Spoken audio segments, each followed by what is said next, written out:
Ben Walker wiped the grease from his hands with an old rag as the cargo bay doors of the morning drift hissed shut behind him. The merchant vessel had finally docked at Draconic Station after 3 weeks of hauling industrial equipment through the outer sectors. His shoulders ached from loading cargo, and his boots were scuffed from countless trips between the hold and the dock workers. But none of that mattered now. Shore leave. 3 whole days to explore the massive trading hub before the next assignment. He stepped off the loading ramp and into the main concourse of the station. The sight never failed to amaze him. Draconic Station was carved from a hollowed asteroid, its interior transformed into a sprawling city of crystalline corridors and market districts that spiraled through multiple levels. Aliens from dozens of species moved through the crowds. Tall, elegant Serenians with their flowing robes. Stocky Grenth traders arguing over prices at merchant stalls. And everywhere, the massive forms of Draconians, dragons whose scales glittered like precious gems under the artificial lighting. Ben had been working cargo runs for 2 years now, but he still felt like a tourist every time he visited a new station. He was just a mechanic from Earth, a guy who was good with his hands and better with broken machines than with people. Nothing special. But out here, among the stars, even ordinary humans got to see extraordinary things. He wandered through the market district, past stalls selling star maps that glowed with real starlight, exotic fabrics that changed color when touched, and minerals he could not even name. The air smelled of strange spices and ozone from the station's environmental systems. Vendors called out in a dozen different languages, though most switched to standard when they saw his human features. Ben bought a skewer of grilled something or other from a vendor who promised it was safe for human consumption. It tasted like chicken mixed with cinnamon, which was weird but not terrible. He ate as he walked, trying to memorize the route back to the docks. The station was enormous and he had already gotten turned around twice. That was how he ended up in the service alley. He had taken what he thought was a shortcut between 2 market levels, following a corridor that grew narrower and dimmer as he walked. The smooth crystal walls gave way to bare metal panels. The crowd noise faded behind him. Ben realized his mistake and was about to turn back when he heard it. A soft chirping sound. Distressed. Almost like crying. Ben stopped and listened. There it was again, coming from somewhere ahead in the shadows between 2 large cargo containers. His first instinct was to keep walking. Mind your own business, his captain always said. Every species had their own problems, and humans poking their noses where they did not belong usually made things worse. But the sound came again, and it sounded so sad that Ben found his feet moving forward before he could talk himself out of it.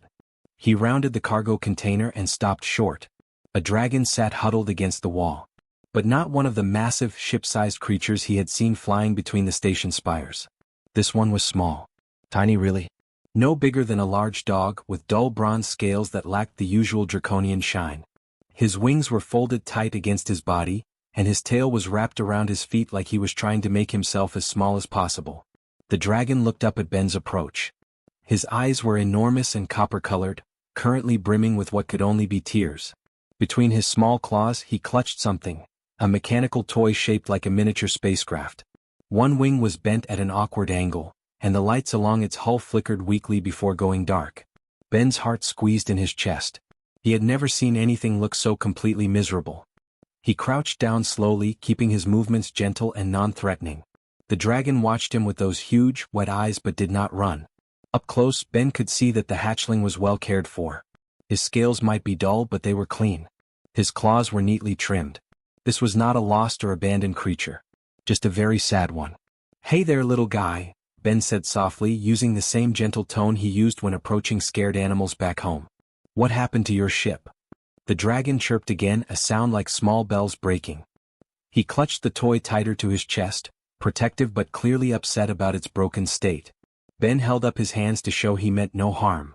"I'm not going to take it from you. I promise. But I'm pretty good with fixing things. Can I look at it? Maybe I can help." The dragon tilted his head, studying Ben with surprising intelligence. His copper eyes moved from Ben's face to his hands to the tool belt at his waist. Ben could almost see him thinking, weighing whether to trust this strange human. After what felt like a very long moment, the dragon slowly extended his claws, offering the broken toy. Ben accepted it carefully, treating it like the precious thing it clearly was. The toy was beautifully made, with intricate details in the hull design and tiny windows that glowed when it had power. Human craftsmanship, Ben realized with surprise. The power cell was a standard Earth model, and the anti-gravity system used human engineering principles. "Okay, let me see what we've got here," Ben murmured, pulling his multi-tool from his belt. He sat cross-legged on the cold metal floor, and after a moment's hesitation, the dragon crept closer to watch. Ben examined the damage carefully. The bent wing was the most obvious problem, but it was cosmetic. The real issue was internal. The anti-gravity coil had come loose from its housing, probably from a fall or rough handling.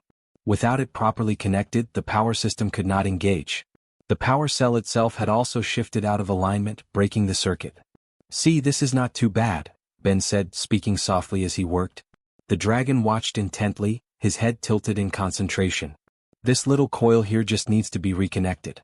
It's like, well, imagine if your wing bone came out of joint. It is not broken, just disconnected. We put it back where it belongs and everything works again." He used his smallest screwdriver to open the access panel, careful not to scratch the polished hull. The dragon made a small sound of concern. "It's okay, I promise. I'm being very careful. Your ship is really well made. Whoever built this knew what they were doing." The anti-gravity coil was delicate work. Ben's fingers were too large for the tiny space, so he used his needle-nose pliers with extreme care, repositioning the coil and securing it back into its housing. A drop of conductive adhesive sealed the connection. "There we go. Now for the power cell." That was easier. The cell had just shifted in its cradle. Ben realigned it and heard the satisfying click of proper connection. The toy hummed quietly. "Okay, moment of truth," Ben said. He pressed the activation stud on the toy's underside. For a heartbeat, nothing happened. Then the lights flickered on, steady and bright. The tiny engines hummed to life with a sound like purring. The spacecraft lifted gently from Ben's palm and hovered in the air, rotating slowly in a programmed display pattern. The dragon's reaction was instant and overwhelming. His copper eyes blazed into molten gold, bright with joy. He chirped excitedly, a completely different sound from before, like wind chimes in a breeze. His dull scales seemed to brighten slightly, catching the light. He reached out with trembling claws and plucked the hovering toy from the air, clutching it to his chest. Then he looked at Ben with such pure gratitude that Ben felt his throat tighten. "You're welcome, buddy," Ben said, smiling. "Take good care of that thing, okay? It's special." The dragon chirped again, softer now, and pressed his small head against Ben's hand in what was clearly a gesture of affection and thanks. His scales were warm to the touch, like sun-heated metal. Ben gently patted the dragon's head, feeling the smooth texture of the scales under his fingers. "It's okay. I'm just glad I could help." He stood up, brushing dust from his pants. The dragon watched him, still clutching his now working toy, his tail swishing happily behind him. "I've got to get going," Ben said. "But you stay safe, okay? And maybe find your way back to wherever you're supposed to be. I bet someone's looking for you." The dragon chirped one more time, a sound that seemed like farewell. Ben walked back down the alley toward the market district, already thinking about finding some dinner. It had been a nice moment, helping a kid with a broken toy. The kind of small, good thing that made the universe feel a little less vast and impersonal. He felt good about it. By the time he found a noodle stand and ordered something that looked vaguely edible, Ben had already moved on to other thoughts. He never imagined that 30 minutes in a dim alley fixing a toy for a sad dragon would change everything. He had no idea that simple act of kindness would reshape galactic politics, open diplomatic channels between species, and mark him as the first human to earn a draconian life debt. He was just a mechanic who saw someone who needed help and decided to care. Sometimes that was enough to change the universe. The alarm on the bridge of the morning drift started blaring at 0600 hours, 3 weeks after leaving Draconic Station. Ben was in the cargo bay running diagnostics on a faulty cooling unit when he heard Captain Sarah Mills's voice crackle over the ship-wide intercom. "All crew to the bridge. No, this is not a drill." Ben dropped his tools and ran. The tone in Sarah's voice made his stomach clench with worry. In 2 years of working on the morning drift, he had never heard her sound scared. Angry, yes. Frustrated, often. But never scared. When he burst onto the bridge, the rest of the crew was already there. Sarah stood at the main console, her face pale as she stared at the communications display. The view screen showed empty space ahead of them, but the sensor readouts told a different story. "What's going on?" Ben asked, breathing hard from the run. "We've got company," said Rick Torres, the navigator, pointing at the tactical display. 3 Draconian warships just appeared out of nowhere. "They're flanking us." Ben's blood went cold. He moved closer to the view screen and saw them.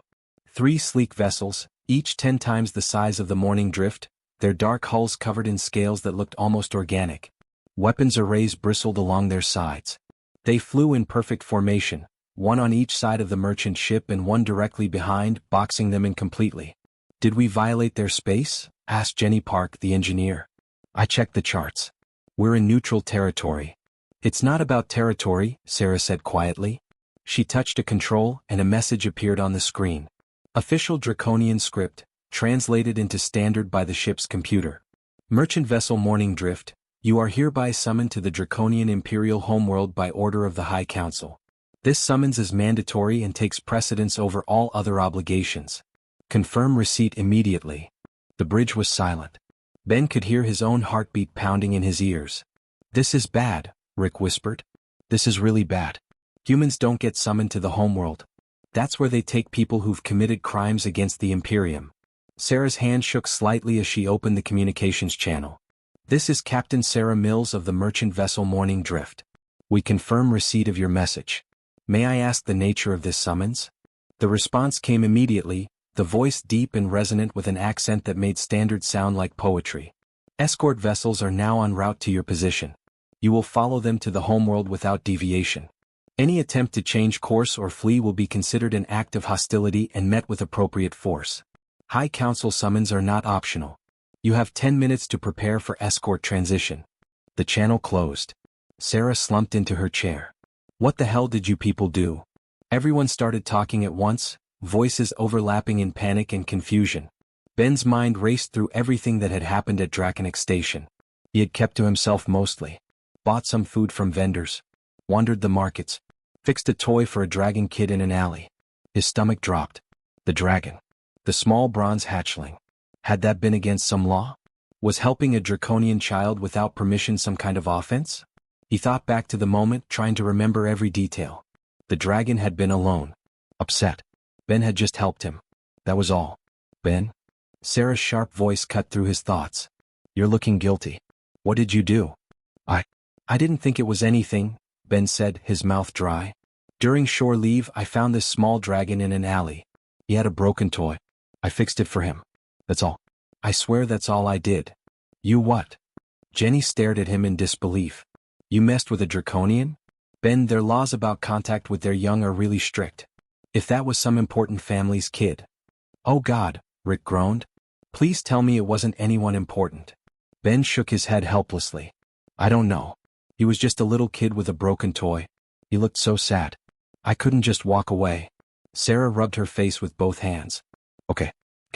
We don't know for sure it's about that. Maybe it's a coincidence. Maybe they want to inspect our cargo. Maybe." The view screen flared with light as 3 more draconian ships appeared, even larger than the first 3. These were true warships, the kind Ben had only seen in military documentaries. They took up positions around the Morning Drift with terrifying precision. 6 warships for a cargo hauler," Rick said quietly. "This is definitely about something serious." For the next 2 days, the Morning Drift flew in formation with its draconian escort. The dragons did not respond to any communications attempts. They simply flew, silent and ominous, guiding the human ship deeper into draconian territory. Ben barely slept. He kept replaying the moment in the alley over and over. The sad little dragon. The broken toy. Had he damaged something valuable? Had he accidentally insulted the kid somehow? Every scenario he imagined ended badly. When they finally arrived at the draconian homeworld, Ben pressed his face to the observation window and stared in awe despite his fear. The planet was massive, covered in red mountain ranges that looked like they had been carved by giants. Golden clouds swirled through the atmosphere. Cities glittered in the valleys and on the mountain peaks, crystalline structures that caught the light of the system's twin suns. Dragons flew everywhere. Hundreds of them, thousands maybe, soaring between the mountain spires on wings that spanned impossible distances. The Morning Drift was guided to a landing platform outside an enormous palace complex built into the largest mountain Ben had ever seen. The structure seemed to grow out of the rock itself, all flowing curves and soaring towers. "Ben Walker," a voice spoke through the communications system. "You will disembark and come with the escort. Come alone." Sarah grabbed his arm. "Ben, you don't have to go alone. We're your crew. We stick together." But Ben could see the fear in her eyes. If this was about him, he would not drag the others into it. "It's okay," he said, trying to sound braver than he felt. "I'll handle it. If I don't come back, just tell my family I was trying to do the right thing. He walked down the ramp on shaking legs. 2 draconian guards waited for him, massive dragons whose scales gleamed like polished steel. They were easily the size of buildings and their eyes tracked him with predatory focus. Follow, one rumbled. Ben followed. They led him through corridors that made him feel like an insect. Everything was scaled for beings much larger than humans. The ceilings disappeared into shadows far above. The doorways could have fit 3 elephants stacked on top of each other. Ben's footsteps echoed in the vast spaces. Finally, they entered a chamber so large that Ben could not see the far walls. At the end, on a platform of black stone that gleamed like glass, sat the largest dragon Ben had ever seen. His scales shimmered with every color of the rainbow, shifting like oil on water. His eyes were ancient, deep as oceans, and fixed on Ben with an intensity that made him want to run. This was clearly someone very, very important. And beside him, looking tiny in comparison but healthier than before, sat the bronze hatchling from the station. His scales gleamed now instead of looking dull. His copper eyes were bright and alert. And clutched carefully in his claws was the repaired toy ship, its lights glowing steady and strong. Ben's knees almost gave out. Oh no. Oh no no no. What had he done? Human Ben Walker, the massive dragon's voice rolled through the chamber like thunder. Approach. Ben walked forward because he did not know what else to do. His heart hammered so hard he thought it might break his ribs. He stopped at what he hoped was a respectful distance and bowed awkwardly, having no idea what the proper protocol was. Do you know who this is? The dragon gestured with one enormous claw toward the hatchling. No, sir, Ben managed to say. His voice came out as barely a whisper. I mean, Your Excellency. Your Highness? I don't know the proper title. I'm sorry. This, the dragon said, and something in his voice made Ben look up, is Prince Kirith, youngest son of the imperial bloodline. My grandson. The chamber seemed to tilt. Ben felt lightheaded. A prince. He had helped a prince. The grandson of whoever this incredibly powerful dragon was. I didn't know, Ben said quickly. I swear I didn't know who he was.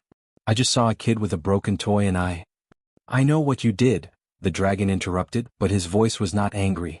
3 weeks ago, my grandson was alone in a service alley on Draconic Station. He was holding the most precious thing he owned, a toy crafted by his mother before she died in the border wars. When it broke, he was devastated. Our finest craftsmen examined it, but they could not repair it without risking further damage. The components were human-made, too delicate for our claws, too foreign to our methods. The massive dragon's eyes softened slightly as he looked at the small prince.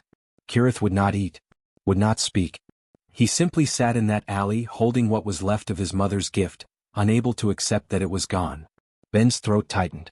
He looked at the small dragon, at Prince Kirith, and saw the hatchling pressing the toy close to his chest just like in the alley. You did not know his status, the dragon continued. You did not know the value of what you repaired. You asked nothing in return. You simply saw a child in pain and chose to help. You treated my grandson with kindness and dignity when he needed it most. The dragon rose from his platform and Ben had to crane his neck to keep eye contact.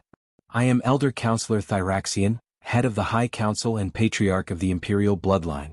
And you, Ben Walker, have earned something very rare. In Draconian culture, one who mends what is broken in a child's heart is owed a life debt.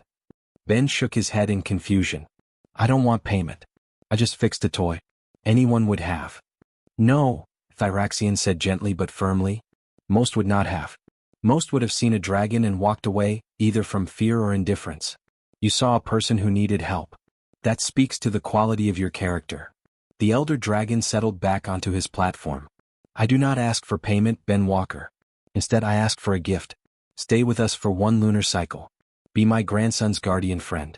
Teach him about human culture, human thinking, human ingenuity. There is much we Draconians can learn from your people's perspective, and I believe you are the right person to bridge that gap. Ben looked at Prince Kirith. The small dragon watched him hopefully, his copper eyes bright. I'm just a mechanic, Ben said helplessly. I fix broken things. I don't know anything about teaching or diplomacy or... You fixed what was most important, Thyraxian said. You gave my grandson back his joy. That is more valuable than all the diplomacy in the galaxy. Will you stay? Ben thought about his captain, his crew, his simple life-fixing cargo equipment. Then he looked at the small prince again and remembered how sad he had been in that alley. Yes, Ben heard himself say. I'll stay. Prince Kiritha's scales seemed to brighten, and he chirped happily, the same sound Ben remembered from when the toy had first come back to life. Ben had no idea what he had just agreed to. He only knew that somehow fixing a broken toy had changed his entire life. The first morning in the palace, Ben woke up in a bed that could have fit his entire crew. The guest quarters assigned to him were enormous, designed for visiting dignitaries from species much larger than humans. The ceiling was so high he could barely see it in the dim light. Everything felt wrong-sized, like he was a child again playing in his parents' furniture. A soft knock echoed through the room. Ben opened the door to find an elderly dragon with silver-blue scales waiting patiently. Her eyes were kind but serious. "I am Sylvith, Prince Kiritha's attendant," she said in careful standard. "The prince requests your presence in the east courtyard when you are ready." Ben dressed quickly in the clean clothes someone had left folded on a chair. When he followed Sylvith through the palace corridors, he tried not to gawk at everything. Tapestries the size of buildings hung from the walls, depicting dragon history in vivid colors. Windows of colored crystal cast rainbow patterns across the polished floors. Everything spoke of age and power and tradition. Prince Kirith was waiting in a courtyard garden filled with plants Ben did not recognize. The small dragon sat on a stone bench, clutching his repaired toy and looking nervous. When he saw Ben, his copper eyes brightened and he chirped a greeting. "Good morning," Ben said, sitting on the bench beside him. Up close he could see that Kirith was still very young. His scales had not fully hardened yet, and his wings looked too large for his body, like a puppy with oversized paws. Kirith made a series of chirping sounds, then seemed to concentrate hard. "Gee, good morning," he said in heavily accented standard. Thank you for coming." "Of course," Ben said, surprised and pleased. "Your standard is really good." "I practice," Kirith said shyly. "Want to speak with you. Learn from you." He held up the toy ship. "You fixed. Made it work." "How?" Ben smiled. This he could do. This he understood. "Well, everything works on principles, right? Energy needs a path to flow. Components need to connect properly. When something breaks, you just figure out what is not connecting anymore and fix it." Kirith tilted his head, listening intently. "Here, let me show you," Ben said. He pulled out his multi-tool and carefully opened the toy's access panel. "See these parts? Each one has a job. The power cell makes energy. The coils direct that energy. The circuits tell everything what to do. It is like a team. Everyone needs to do their part for it to work." For the next hour, Ben explained basic engineering principles using the toy as an example. Kirith asked questions constantly, his mind quick and curious. When Ben showed him how to use a simple screwdriver, the prince's small claws proved surprisingly skillful at the delicate work. "You are really good at this," Ben said, watching Kirith carefully tighten a tiny screw. "Your claws are perfect for detail work." Kiritha's scales flushed with a pleased bronze glow. "Other dragons say small claws are weak. Not good for fighting." "Well, they are wrong," Ben said firmly. "Different does not mean weak. It just means different. My hands cannot breathe fire or tear through metal. Does that make them useless? No. They can do other things. Build things. Fix things. Create things." Kirith looked at his claws thoughtfully, flexing them in the sunlight. Over the following days they fell into a routine. Mornings were spent in Ben's quarters, working on small projects. Ben taught Kirith about circuits and gears and leverage using spare parts he had brought from the morning drift. The prince learned quickly, his intelligence obvious in how fast he grasped new concepts. Afternoons, Kirith showed Ben around the palace and taught him about draconian culture. Ben learned that dragons valued strength and combat prowess above almost everything else. Young dragons trained constantly in fire-breathing, flying, and fighting. Academic pursuits were considered secondary, something to do after you proved yourself physically. "My brothers are all bigger than me," Kirith explained one afternoon as they walked through the palace library. "Stronger. Better at flying and fire. Father says I will grow, but..." His voice trailed off sadly. "I am the smallest prince in 3 generations. Everyone thinks I am weak." "Are you weak?" Ben asked. Kirith looked down at his claws. "I cannot fly as far as my brothers. My fire is not as hot. In combat training I always lose." "That is not what I asked," Ben said gently. "I asked if you are weak. Not if you are different from your brothers." "Weak?" Kirith thought about this. I do not know."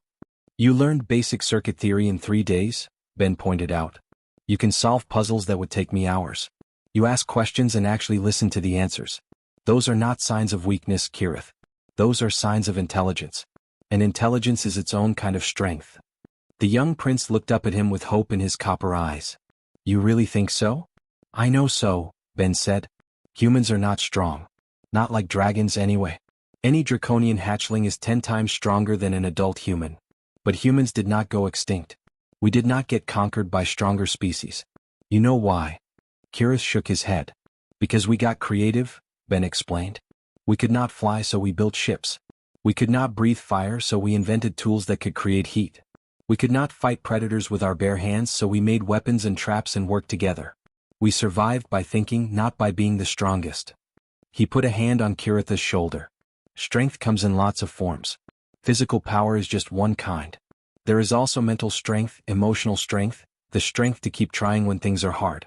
You have those kinds of strength. Do not let anyone tell you they do not matter.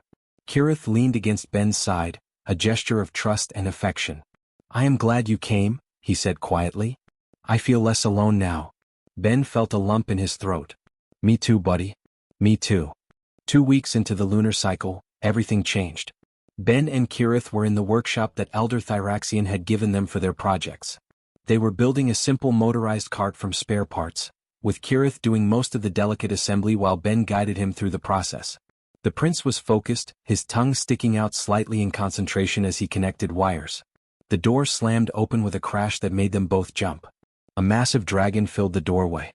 He was easily 3 times Kirith's size, with scales the color of fresh blood and eyes like molten gold. His presence radiated power and barely contained aggression. Behind him stood 2 other large dragons, clearly followers or guards. So this is where you hide, the red dragon said, his voice dripping with contempt. Playing with toys while your brothers train. Kirith shrank back, his scales losing their bright color. Vakshan, he whispered. We are learning. Ben is teaching me. Ben, Vakshan repeated mockingly, turning his burning gaze on the human. The weak little human who has my brother wasting time on useless tinkering instead of becoming a proper dragon. Ben stood up, putting himself between Kirith and his brother. He is learning engineering. Problem solving. Valuable skills for any. Valuable for weaklings, Vakshan snarled, taking a threatening step into the workshop. Draconian strength comes from fire and claw, from the ability to dominate and conquer. Not from playing with scraps of metal like some primitive mechanic. Your people would not have starships or space stations without engineering, Ben pointed out, trying to keep his voice calm even though his heart was racing. Someone had to design and build all of this. That takes intelligence, not just muscle. Vakshan's eyes narrowed dangerously. You dare lecture me about draconian culture? You, a human, one of the weakest species in the known galaxy? Your entire race would be nothing without the technology you hide behind. Without your tools and machines, you are helpless prey. Maybe, Ben said. But we have those tools and machines because we are smart enough to create them. That is our strength. Just like Kirith's strength is his mind, his creativity, his... Enough. Vakshan roared, and actual flames flickered at the edges of his jaws. I am tired of hearing about human cleverness. Tired of watching my youngest brother embarrass our family by befriending weak species instead of training properly. He moved closer, looming over Ben with his massive size. You think human ingenuity is so impressive? Then prove it. I challenge you and my pathetic little brother to the labyrinth of flames. If you survive, perhaps there is some value to your methods. When you fail, everyone will see the truth, that human cleverness is worthless against real challenges. Ben had no idea what the labyrinth of flames was, but from the way Kirith made a sound of pure terror behind him, it was clearly bad. Very bad. Vakshan, please, Kirith begged, his voice shaking. The labyrinth is for adult dragons. I'm too young and Ben is human. We cannot. Cannot. Vakshan said coldly. Or will not. I always knew you were a coward, little brother. Too weak even to try. Just like I always knew this human's influence would make you even more pathetic than before. Something hot and angry flared in Ben's chest. He had dealt with bullies his whole life. On Earth, they had stolen his lunch money and mocked him for being small. Here apparently they were 20 feet long and breathed fire. But the principle was the same, they picked on people who seemed weak, who would not fight back. Ben was tired of bullies. And he was not about to let this overgrown lizard make Kirith feel worthless. We accept, Ben said clearly. Kirith made a strangled sound. Vakshan's eyes widened in surprise, then narrowed in satisfaction. Excellent, the red dragon purred. 3 days from now. The High Council will witness. Prepare as you wish, little human. It will not save you. He turned and left, his followers trailing behind. The workshop felt cold in his absence. Kirith was staring at Ben with his eyes huge and terrified. Do you know what you just agreed to? He whispered. The Labyrinth of Flames is a test of strength and wisdom. It has challenges designed for full-grown dragons. Extreme heat, physical trials, combat scenarios. Adult dragons train for years before attempting it. Some die inside. Ben's hands were shaking, but he kept his voice steady. Then we better start preparing. Tell me everything about this labyrinth. Ben, we cannot. Yes, we can, Ben interrupted gently but firmly. He knelt down to look Kirith in the eyes. I will not let your brother bully you. I will not let him make you feel weak or worthless. We are going to do this, and we are going to prove that intelligence and creativity matter just as much as strength. Okay. Kirith's eyes filled with tears, but he nodded. Okay. But Ben, I am scared. Me too, Ben admitted. But being scared and doing it anyway? That is called courage. And courage is another kind of strength. He stood up and looked at the scattered tools and parts around the workshop. Now, tell me everything about this labyrinth. Every detail you know. Because we are going to approach this the human way, with planning, preparation, and a lot of creative problem solving. Kirith took a shaky breath and began to explain. As Ben listened, his mind was already racing ahead, turning the problem over, looking for angles and solutions. They had 3 days to prepare for something designed to challenge fully grown dragons. Ben had faced worse odds. At least he hoped he had. Kirith's voice shook as he explained what they were facing. The Labyrinth of Flames had existed for over 1,000 years, carved deep into the mountains beneath the palace. It was where young dragons proved themselves worthy of adulthood, where warriors tested their mettle before going to war, where the weak were separated from the strong. No one under 50 years old has completed it in the last century, Kirith said, his claws trembling. And I am only 12. The heat alone would kill most species. The challenges require flight, fire-breathing, strength that I do not have yet. Ben listened carefully, taking notes on a datapad. What kind of challenges exactly? The records say there are 5 chambers, Kirith explained, pulling up ancient texts on the library console. Each tests different qualities. The first chamber has a river of lava that must be crossed. Most dragons fly over it, but the heat updrafts are so strong that young dragons cannot maintain flight. The second chamber is complete darkness, testing our ability to sense heat and magic. The third has complex mechanisms requiring precise claw work. The fourth fills with toxic gases. And the fifth. He paused, looking sick. The fifth has a guardian construct. A fighting machine. It is designed to test combat ability. Right? Ben said, his mind already working through the problems. So we cannot approach this like dragons would. We need to think like humans. What do you mean? Dragons have natural advantages, Ben explained. Fire, flight, strength, magic senses. You all approach problems using those tools. But humans? We do not have any of that. So we learn to use other things. Tools. Physics. Engineering. Teamwork. He looked at Kirith seriously. We cannot beat this labyrinth with dragon methods. But maybe we can beat it with human methods. Over the next 3 days they worked almost without sleep. Ben made a list of every supply he might need and sent requests through Sylvath. To her credit, the elderly attendant did not question the strange items. Rope, pulleys, sheets of reflective metal, chemical cooling compounds, basic construction materials. Why do you need all this? Kirith asked, watching Ben sort through the supplies. Because every problem has multiple solutions, Ben said. Dragons see a lava river and think, fly over it. But there are other ways to cross. We just need to be creative.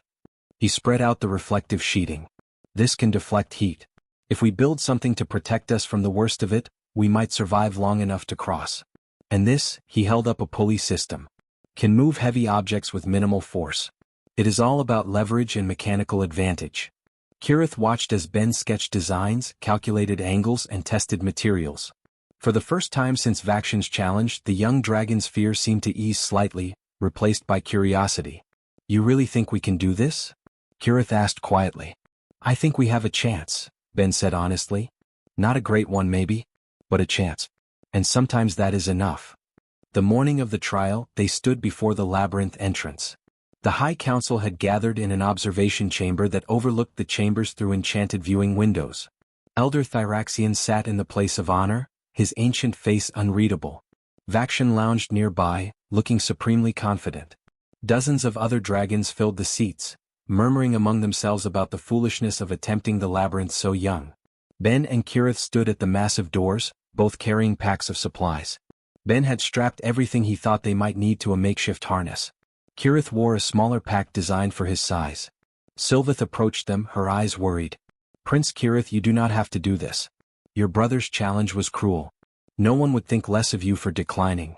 "Yes, they would," Kirith said softly. "They already think I am weak. If I refuse, it just proves them right." "The prince is not weak," Ben said firmly. "And we are going to prove it." The doors groaned open, revealing a dark corridor that glowed red from the heat within. A wave of scorching air rolled out, making Ben's eyes water. "Good luck, little brother," Vakshin called mockingly from the observation chamber. "Try not to die too quickly. I want everyone to see you fail properly." Ben felt Kirith flinch beside him. He put a hand on the young dragon's shoulder. "Ready?" Kirith took a deep breath and nodded. "Ready." They walked into the labyrinth together. The doors slammed shut behind them with a finality that made Ben's heart race. The corridor led down into the mountain, growing hotter with each step. Sweat poured down Ben's face. Kirith's scales began to glow faintly, automatically protecting him from the heat, but even he looked uncomfortable. They emerged into the first chamber and Ben's breath caught in his throat. It was enormous, a cavern the size of an aircraft hangar. And cutting across the middle was a river of molten lava, at least 100 feet wide. The liquid stone glowed bright orange and yellow, radiating heat so intense that Ben had to shield his face. The air above it shimmered and twisted with updrafts. "Most dragons fly across," Kirith said, his voice barely audible over the roar of the lava. "But I cannot carry you, and the heat makes the air unpredictable. Even if I could make it, the updrafts would throw me off course." Ben was already scanning the chamber. Stone outcroppings jutted from the walls at irregular intervals. Large pieces of heat-resistant rock littered the edges of the lava river, debris from centuries of trials. The ceiling was high enough that the worst heat stayed low. "We are not flying," Ben said, dropping his pack and pulling out supplies. "We are building a boat." "A what?" "A raft. Something that can float on the lava and protect us from the heat." Ben started laying out the flat pieces of stone, testing their sizes and weights. "Help me find the biggest, flattest rocks we can move together." They worked quickly, building a platform from the stone pieces. Ben wrapped the entire bottom in layers of reflective sheeting, creating a heat shield. It would not last long against direct contact with lava, but it might last long enough. "Now the pulley system," Ben said, uncoiling rope. He scrambled up the wall to one of the stone outcroppings and secured a pulley. Then another on the far side. The rope threaded through both, creating a cable system across the chamber. "We attach the raft to this rope," Ben explained, demonstrating. "Then we pull ourselves across hand over hand. The rope takes most of the weight. We do not have to fight the current or the updrafts. Just pull steadily." Kirith stared at the setup. That might actually work." "Only one way to find out," Ben said, trying to sound more confident than he felt. They loaded their packs onto the makeshift raft and climbed aboard. The platform was small and the heat was overwhelming, even through the reflective shielding. Ben grabbed the rope with both hands and started pulling. Kirith added his strength, his claws gripping the rope firmly. Slowly, agonizingly, the raft moved away from the shore and out over the lava river. The heat was brutal. Ben's hands burned where they gripped the rope. His lungs felt like they were on fire with each breath. The reflective sheeting on the bottom of the raft began to smoke and curl. "Keep pulling," Ben gasped. "Do not stop. If we stop, the shielding will fail." Kirith pulled with everything he had, his small muscles straining. His scales glowed brighter, trying to protect both of them from the worst of the heat. Hand over hand, they dragged themselves across. The middle of the river was the worst. The heat was so intense that Ben's vision started to blur. He could smell his own hair singeing. The raft began to crack and splinter. "Almost there," Kirith panted. "Just a little more." With a final desperate heave, they pulled the raft onto the far shore and scrambled off. Ben collapsed on the relatively cool stone, gulping air. His hands were blistered and his face felt sunburned, but they had made it. "We did it," Kirith said in wonder, staring back at the lava river. "We actually did it." Ben forced himself to sit up. "One down. 4 to go. Can you keep going?" Kirith nodded, his copper eyes determined. Yes, I can." The second chamber was worse in a different way. When they entered, the light from the lava chamber vanished completely. The darkness was absolute, so total that Ben could not see his own hand in front of his face. I cannot see anything, Ben said, fighting down panic. Total darkness was disorienting in a way that heat was not. I can feel heat sources, Kirith said. The walls are warmer than the floor. There is a path ahead where the stone is hotter, like many dragons have walked it before. But I cannot see obstacles in the dark. Ben's mind raced. Okay. We combine our senses. You guide us toward the warm path using your heat sensing. I will navigate obstacles using sound and touch. He pulled out a metal rod from his pack and tapped it against the ground. The sound echoed through the darkness, giving him a sense of the space around them. Not perfect but something. Tie this rope between us, Ben said, feeling for Kirith in the darkness and handing him one end. That way we stay connected. You tell me which direction to go based on heat. I tell you what obstacles I find. We move as one unit. They proceeded slowly through the pitch-black chamber. Kirith would chirp softly and say warmth to the left, or, the heat path curves right. Ben would tap his rod against the floor and walls, feeling ahead with his free hand, calling out step down here, or, gap ahead, 3 feet wide. It was terrifying.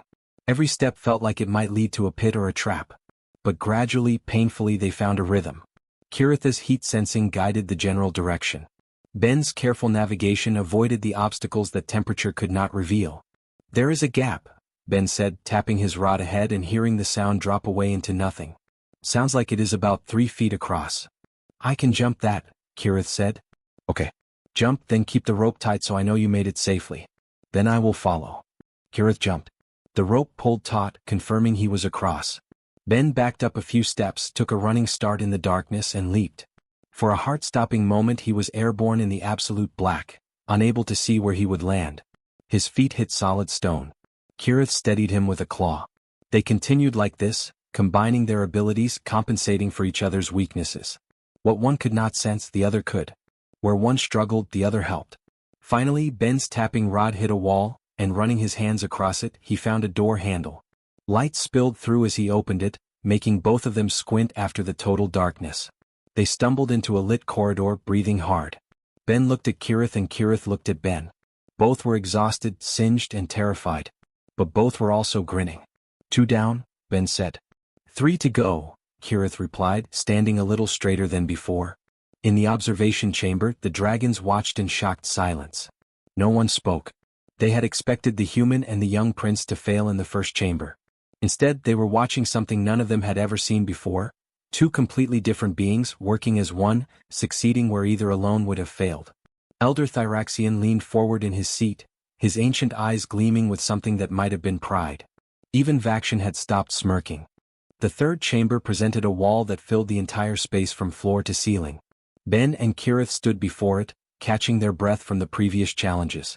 The wall was covered in hundreds of interlocking gears, each one carved from dark metal and fitted together in an impossibly complex pattern. Some gears were as large as dinner plates, others as small as coins. They all connected to each other in ways that made Ben's head hurt to look at. This tests fine motor control and spatial reasoning, Kirith explained, studying the mechanism. You have to turn specific gears in the correct sequence to unlock the door. But the gears are sized for dragon claws. Adult dragons struggle because their claws are too large and clumsy for the smaller mechanisms. One wrong move and the whole thing locks up and you have to start over. Ben examined the wall more closely. He could see the pattern now, the way certain gears would trigger others, creating a chain reaction. It was like a massive 3-dimensional puzzle. His engineering knowledge helped him trace the connections, but his human fingers were too thick for many of the smaller gears. Your claws, Ben said suddenly, looking at Kirith. They are smaller than adult dragon claws. More precise. Kirith looked at his claws uncertainly. My tutors always said small claws were a disadvantage. Too weak for combat. Maybe, Ben said. But they are perfect for this. Look, I can see the pattern, I can figure out which gears to turn and in what order. But I cannot physically do it. You can. We work together. I tell you what to do, you execute it. They approached the wall together. Ben studied the gear arrangement, tracing connections with his eyes and fingers. His mind worked through the logic, seeing how each gear would affect the others. Okay, start with the small gear in the upper left corner, Ben instructed. 3 clicks clockwise. Kirith's claw fit perfectly into the gear's teeth. He turned it carefully, counting. 1, 2, 3. Good. Now the medium gear 2 rows down. Half rotation counterclockwise. They worked like this for almost an hour. Ben would analyze the pattern, calculate the next move and give instructions. Kirith would execute with surprising precision, his small claws dancing across the gears with growing confidence. Once he started to make a wrong turn and Ben caught it immediately. Another time, Ben miscalculated and Kirith noticed the gear was resisting, stopping before it could lock the mechanism. "Wait," Kirith said. "This one feels wrong. Like it wants to go the other direction." Ben rechecked his calculations. "You're right. I made a mistake. Good catch." Kirith's scales flushed with pleased color. No one had ever called his observations valuable before. The final gear clicked into place and the entire wall shuddered. With a grinding sound that echoed through the chamber, it split down the middle and swung open, revealing the passage beyond. "We did it!" Kirith exclaimed, looking at his claws with new appreciation. "My small claws were not a weakness. They were exactly what we needed." "Different is not the same as weak," Ben reminded him, smiling. "You are learning that, right?" Kirith nodded enthusiastically. "I am. I really am." The fourth chamber hit them with a wall of acrid smell the moment they entered. Ben's eyes immediately started watering. The chamber was filling with a green-tinged gas that rose slowly from vents in the floor. "Toxic gas test," Kirith coughed. "Tests breath-holding and speed. Dragons can process some toxins that other species cannot, but this gas is strong even for us." And there, he pointed to the far wall where a complex mathematical lock glowed with soft light. "That has to be solved before we can open the exit door." Ben pulled his shirt up over his nose and mouth, but he could already feel the gas affecting him. His head was getting foggy.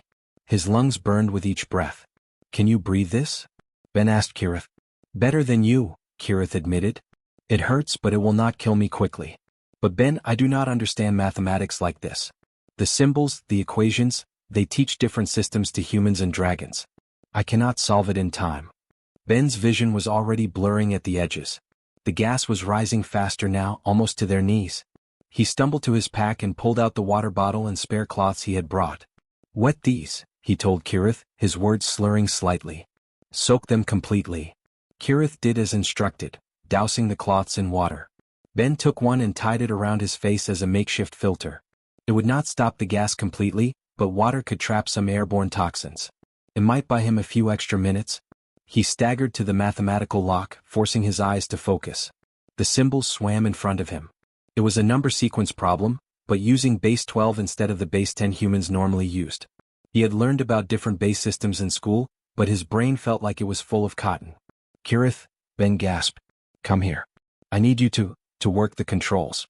I will tell you what to enter." "But my hands, too shaky." Kirith pressed close to him. "Tell me what to do." Ben talked Kirith through the alien mathematics, his voice getting weaker with each instruction. "The pattern? See how it goes up by factors of 3? No wait, factors of 3 in base 12, so that is actually multiply by 4 in base 10 terms." The gas was up to their chests now. Ben's knees buckled and only Kirith's support kept him upright. His thoughts scattered like frightened birds. "Stay with me," Kirith pleaded, his voice tight with fear. "Please, Ben. Tell me the next number." Ben forced his mind to work through the fog. Each calculation was like moving through thick mud. He would figure out the answer, tell Kirith, then immediately forget what he had just said. Kirith entered the numbers carefully, double-checking each one. "Last one," Ben mumbled. "Last number is." The world tilted. Ben's vision went dark at the edges. He heard Kirith crying his name, felt small claws gripping his shirt. 37. Ben gasped, pulling the answer from somewhere deep in his fading consciousness. "In base 12, that is 3-1. Enter 3-1. Kirith's claws flew over the controls. The lock chimed, a pure clear tone that cut through the toxic haze. The door ground open and fresh air rushed in, pushing back the gas. Kirith dragged Ben through the door and into clean air. Ben collapsed on the floor, coughing violently, his lungs desperate for oxygen. Kirith stood over him protectively, his own breathing labored but steady. "Do not die," Kirith said, his voice breaking. "Please do not die. You're my friend. My only real friend." Ben managed to lift his head. Not dying," he croaked. "Just need a minute." It took several minutes before Ben could stand. His legs shook and his head pounded, but he was alive. They both were. "One more," Ben said, looking at the passage ahead. "One more chamber." "The combat trial," Kirith said quietly. "Ben, this is the worst one. A guardian construct. It is designed to fight dragons to test battle skills. I cannot defeat it. I am too small, too weak at combat. And you cannot fight at all, Ben finished. Yeah, I know. They entered the final chamber together, supporting each other. The space was a massive arena, circular with a high ceiling. And in the center stood the Guardian construct. It was terrifying. 20 feet tall, shaped like a dragon but made entirely of metal and magic. Its eyes glowed with cold blue light. Runes covered its body, pulsing with power. As they entered, it came to life with a mechanical roar that shook the floor. Fire erupted from its metal jaws, real flames that scorched the stone floor black. We cannot fight that, Kirith whispered, his voice full of despair. But Ben was staring at the construct with different eyes. Not seeing a monster but a machine. A very complex, very dangerous machine but still a machine. And machines had logic. They had operating principles. They could be understood. We are not fighting it, Ben said, his mind racing despite his exhaustion. We are hacking it. Look, see those runes? They are not decoration. They are part of its control system. It responds to magical frequencies, right? Draconian fire magic. Yes, but... So it has to be able to sense and respond to those frequencies, Ben continued, talking faster as the idea formed. Which means it operates on specific magical wavelengths. If we can disrupt those wavelengths, create interference patterns. The construct was moving toward them now, each step making the ground shake. Ben dropped his pack and started pulling out the remaining reflective panels. Your fire breath. Can you control it? Make it consistent and steady instead of one big blast. I think so. Why? Because we are going to create a harmonic chamber, Ben said, arranging the panels in a semicircle.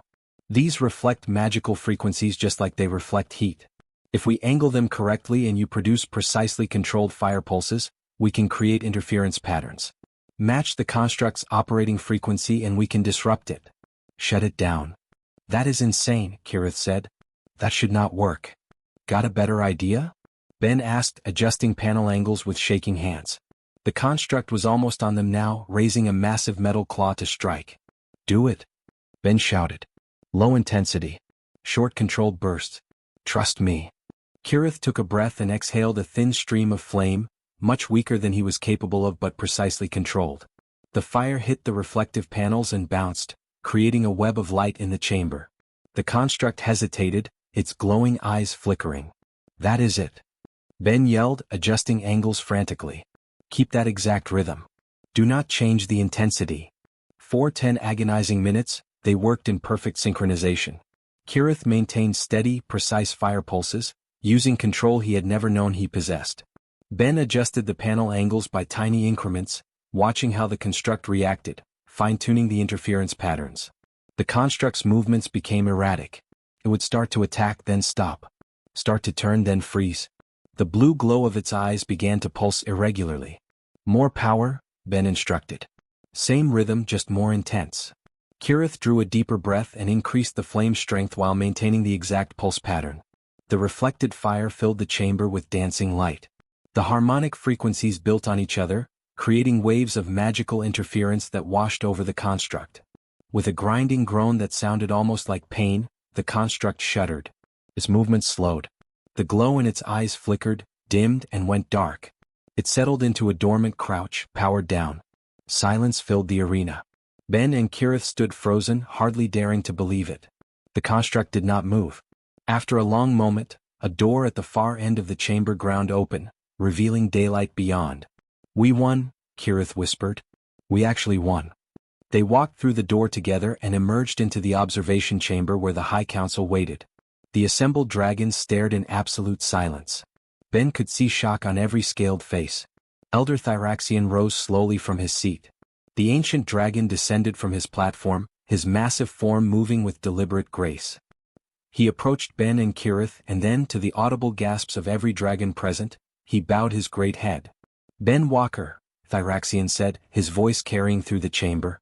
You have done what I hoped but did not dare expect. You have shown my grandson his true strength. You have proven that worth is not measured only in fire and claw. He raised his head and addressed the entire council. Let this be a lesson to all of us. The universe is changing. We must learn from other species, respect different kinds of strength. This human saw value where we saw only weakness. That vision may be humanity's greatest gift. Kirith stood taller than Ben had ever seen him, his bronze scales gleaming with confidence and pride. In his seat, Vaction sat silent. The contempt was gone from his face, replaced by something that might have been respect. Or at least, the beginning of it. Elder Thyraxian looked down at Ben and Kirith standing together. You have passed the labyrinth of flames. Both of you. You have earned the right to be called strong. Ben put his hand on Kirith's shoulder. The young prince leaned against him, and together they faced the council. Different species, different strengths, but united in friendship and trust. They had entered the labyrinth as teacher and student. They emerged as equals. The week following the labyrinth trial was a blur of activity that left Ben feeling overwhelmed and out of his depth. Elder Thyraxian summoned him to private councils where ancient dragons debated matters Ben barely understood. Officials asked him questions about human culture, human technology, human ways of thinking. Everyone suddenly wanted to know about the species they had previously dismissed as weak and unremarkable. Ben tried to explain that he was just a mechanic, not a diplomat or scholar. But Thyraxian would smile, a strange expression on a dragon's face, and say that sometimes the best bridges were built by those who simply cared about connecting two sides, not by those trained in formal construction. On the 8th day after the trial, Thyraxian called Ben to his private chambers. The room was smaller than the Grand Council Hall but somehow more intimidating. Personal artifacts lined the walls, weapons from ancient battles, scrolls containing family histories, crystals that glowed with captured starlight. Sit, Thyraxian said, gesturing to a cushion that had been placed specifically for human proportions. Ben sat, his heart pounding. The elder dragon settled across from him, his massive form somehow managing to look relaxed despite its size.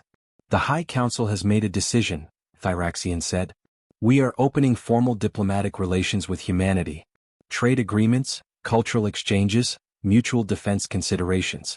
The Draconian Imperium has remained isolated for too long. Your people have much to teach us and we have much to share.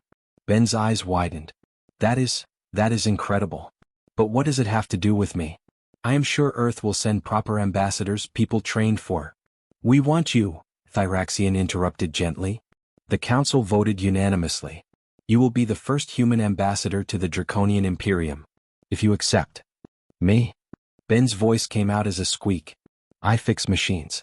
I do not know anything about politics or diplomacy or... You know about seeing value where others see weakness, Thyraxian said. You know about building trust across differences. You know about solving problems creatively instead of with force. These qualities matter more than any political training. He leaned forward slightly. You changed my grandson's life, Ben Walker. In doing so, you changed how our people think about strength and worth. That is diplomacy of the highest order, whether you intended it or not. Ben thought about the morning drift, his crew, his simple life hauling cargo through space. Then he thought about Kirith, about the young prince who had become his friend. If I accept, Ben said slowly, can I still spend time with Kirith? Still teach him and learn from him? Thyraxian's eyes gleamed with approval. That would be an essential part of your duties. Cultural exchange begins with personal relationships. Then yes, Ben said. I accept. The next months transformed both Ben's life and Kirith's. Ben moved into permanent quarters in the palace and began the overwhelming task of establishing a human embassy. Sarah Mills and the crew of the Morning Drift helped, bringing supplies and eventually other humans who wanted to be part of this historic exchange. But Ben's favorite times were still the mornings spent with Kirith in their workshop. The young prince had changed dramatically since the labyrinth. He carried himself with new confidence, his scales bright and healthy.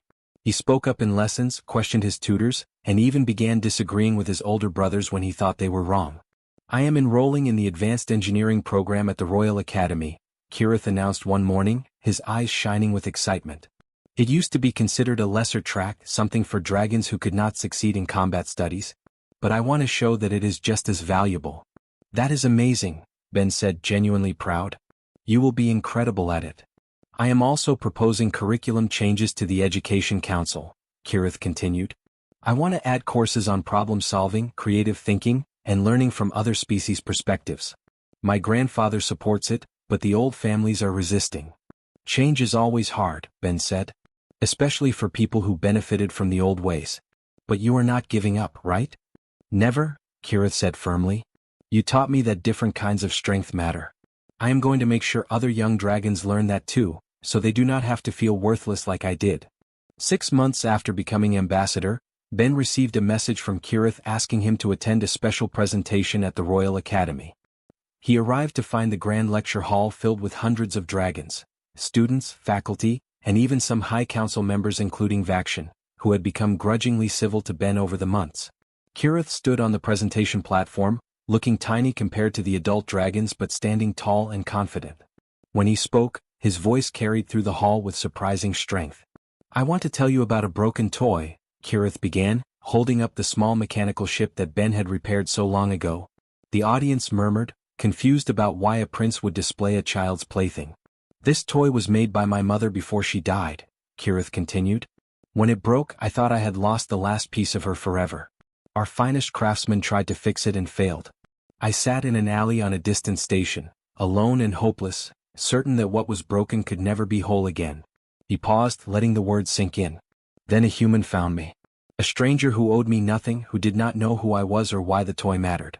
He could have walked past. Most would have. But Ben Walker stopped. He sat with a crying dragon child and fixed what was broken, asking nothing in return." Kirith's copper eyes found Ben in the audience.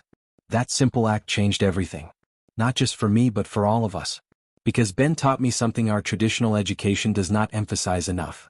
That fixing broken things requires patience, skill, and compassion. Whether we are fixing toys or relationships or prejudices that divide species." He held up the toy, its lights glowing steady and bright. "Ben showed me that intelligence is strength. That being different is not the same as being weak. That the smallest act of kindness can have consequences far beyond what we imagine. These are not human values or draconian values. They are universal values." The hall was completely silent, every dragon listening intently. "I stand before you today because a human saw worth in me when I could not see it myself," Kirith continued.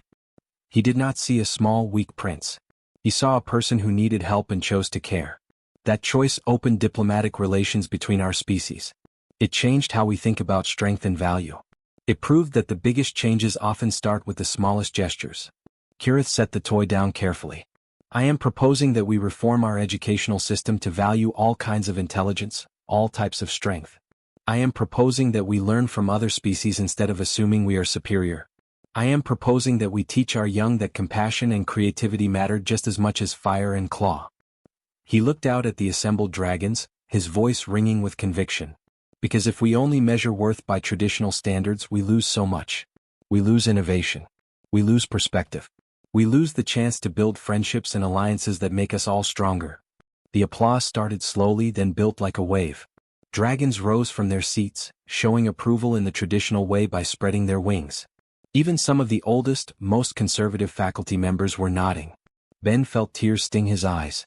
The small, sad dragon from the alley had become this, a confident young leader advocating for change, using his own experience to help others. After the presentation, Kirith bounded over to Ben, his scales flushed with excited color.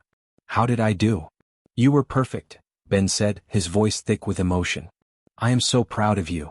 "I could not have done it without you," Kirith said. "Without you showing me who I could be." "I just fixed a toy," Ben said softly. "You did all the hard work of believing in yourself."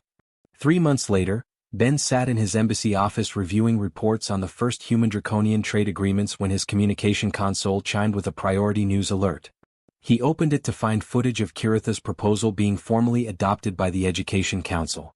Starting next term, the Royal Academy would implement new programs valuing diverse types of intelligence and including cross-species perspectives. The news anchor, a dignified older dragon, commented that this represented the most significant educational reform in draconian history, largely due to the advocacy of young Prince Kirith who had proven himself wise beyond his years. Ben smiled and looked at the preserved scale that Thyraxian had gifted him, now mounted on his wall where it caught the light of the draconian sun. Next to it was a photo that Kirith had insisted on taking. The two of them in the workshop, surrounded by tools and half-finished projects, both grinning at the camera. Who would have thought that stopping to help a crying child would lead to all this? Ben had not been trying to change history or forge diplomatic relations. He had just seen someone who needed help and decided to care. That was all. The simplest, most human thing possible. But maybe that was the point. Maybe the biggest changes in the universe did not come from grand gestures or elaborate plans. Maybe they came from small moments of connection, a broken toy repaired, a hand extended in friendship, a choice to see value in someone everyone else had dismissed. Ben's console chimed again with an incoming call. Kiritha's face appeared on the screen, excited about some new engineering project he wanted to show Ben. Behind him in the workshop, Ben could see other young dragons gathered around, watching and learning. The workshop they had started with just the two of them had grown. Kirith was teaching others now, passing on what he had learned, creating a new generation of dragons who valued creativity and compassion alongside traditional strength. "Are you coming?" Kirith asked eagerly. "We are designing a new propulsion system and I want your input." "On my way," Ben said, already standing. As he walked through the palace corridors toward the workshop, Ben thought about that day in the alley on Draconic Station. He had been nobody special, just a mechanic on shore leave who saw a sad kid with a broken toy. He had never imagined that 30 minutes of his time would reshape galactic politics, change an entire culture's educational system, and give him a family of scales and fire. But then, the best things in life were often the ones you never saw coming. The ones that started with simply choosing to be kind when kindness was needed. Ben opened the workshop door to find Kirith and a dozen other young dragons working on projects, their eyes bright with curiosity and joy. They looked up as he entered, greeting him with chirps and enthusiastic waves. He had come to the draconian homeworld thinking he owed them a debt for a kindness he barely remembered doing. Instead, he had found purpose, friendship, and a home among the stars. All because he had stopped to fix a broken toy. Sometimes, Ben thought as he joined the young dragons at their workbench, the smallest acts of compassion really did change the universe. You just had to be willing to see someone who needed help and choose to care. That was enough. That was everything.